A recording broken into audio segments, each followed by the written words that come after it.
बाल कृष्ण भट्ट की रचना बातचीत क्या है? बाल कृष्ण भट्ट की रचना बातचीत जो है निबंध है। अगला सवाल है, बाल कृष्ण भट्ट किस युग के निबंधकार है?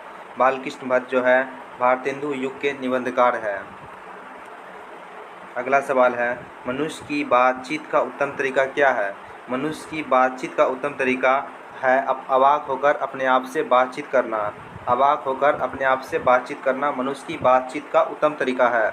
अगला सवाल है, बाल कृष्ण भट्ट किस काल के रचनाकार है? बाल कृष्ण भट्ट जो है आधुनिक काल के रचनाकार है। अगला सवाल है, बातचीत शीर्षक निबंध के निबंधकार कौन है?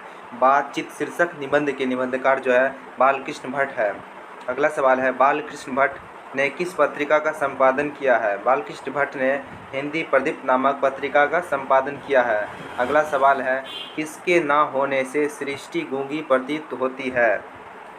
किसके ना होने से सृष्टि गूंगी प्रतीत होती है? जो हमारा हो जाएगा वाक शक्ति नहीं होने के कारण जो है पूरा सृष्टि पूरा संसार गूंगी प्रतीत होती है। अगला सवाल है, कौन सा उपन्यास बाल कृष्ण भट्ट द्वारा रचित है? तो बाल कृष्ण भट्ट द्वारा उपन्यास जो रचित है वो है सो अजान एक सुजान है। अगला सवाल है, सो अजान एक सुजान क्या है? सो अजान एक सुजान उपन्यास है। अगला सवाल है, नाटक के प्रारंभ में होने वाले मंगल पाठ को क्या कहते हैं? नाटक के प्रारंभ में होने वाले मंगल पाठ को नांदी पाठ कहते हैं। अगला सवाल है, एडिसन के अनुसार असल बातचीत कितने लोगों के बीच हो सकती है? असल बातचीत जो है 2 लोगों के बीच हो सकती है। अगला सवाल है, बाल कृष्ण भट्ट का जन्म कब हुआ? बाल कृष्ण भट्ट का जन्म 23 जून 1844 ईस्वी को हुआ और बाल कृष्ण भट्ट का निधन भी 20 जुलाई 1914 ईस्वी को हुआ। ये दोनों काफ़ी इम्पोर्टेंट सवाल है जो दोनों ऑब्जेक्टिव परीक्षा में परीक्षा के दृष्टिकोण से काफ़ी महत्वपूर्ण है। ये सब ऑब्जेक्टिव जो है परीक्षा में महत्वपूर्ण ऑब्जेक्टिव है जो पूछता है। अगला सवाल है, संयोगिता समन्वय रचना है किसका? श्रीनिवास दास का। अगला है, संवाद में सबसे महत्वपूर्ण क्या है? संवाद में सबसे महत्वपूर्ण आत्मीयता है। अगला सवाल है, बातचीत के माध्यम से बाल कृष्ण भट्ट क्या बतलाना चाहते हैं? तो बातचीत के माध्यम से बाल कृष्ण भट्ट बतलाना चाहते हैं बातचीत की शैली, मतलब बात किस तरह से किया जाता है उसके बारे में फुल डिटेल से बताना चाहते हैं बाल कृष्ण भट्ट। अगला सवाल है, भट्ट जी को कितने अंग्रेजी साहित्य के एडिशन और स्टील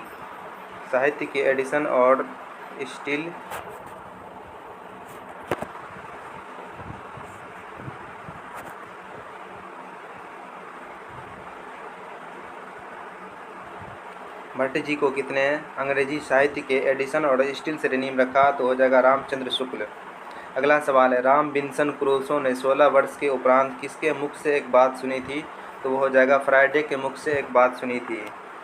अगला सवाल है, आर्ट ऑफ कन्वेंशन कहाँ के लोगों में सर्वाधिक प्रचलित है? आर्ट ऑफ कन्वेंशन जो है यूरोप के लोगों में काफ़ी प्रचलित है। कौन सी रचना बाल कृष्ण भट्ट की है? डेल का विकट खेल बाल कृष्ण भट्ट की रचना है। महत्वपूर्ण ऑब्जेक्टिव हम लिखा रहे हैं, लिख लीजिए, कॉपी में नोट करते रहिए। रॉबिन्सन क्रूसो कब तक मनुष्य का मुख देखने को नहीं मिला?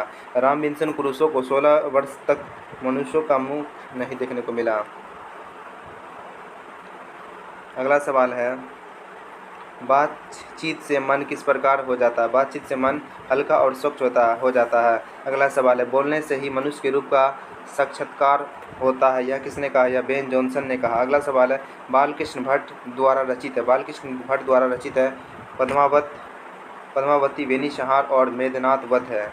असल बातचीत सिर्फ 2 व्यक्तियों में हो सकती है, यह किसका मत है? यह मत है एडिसन का। अगला सवाल है, बाल कृष्ण भट्ट का निवास स्थान कौन सा है? बाल कृष्ण भट्ट का निवास स्थान इलाहाबाद और उत्तर प्रदेश है। ये काफ़ी महत्वपूर्ण सवाल है जो बातचीत के काफ़ी ऑब्जेक्टिव के महत्वपूर्ण सवाल है जो परीक्षा में बातचीत का ऑब्जेक्टिव में से जो ऑब्जेक्टिव पूछता है ये परीक्षा दृष्टिकोण से काफ़ी महत्वपूर्ण है।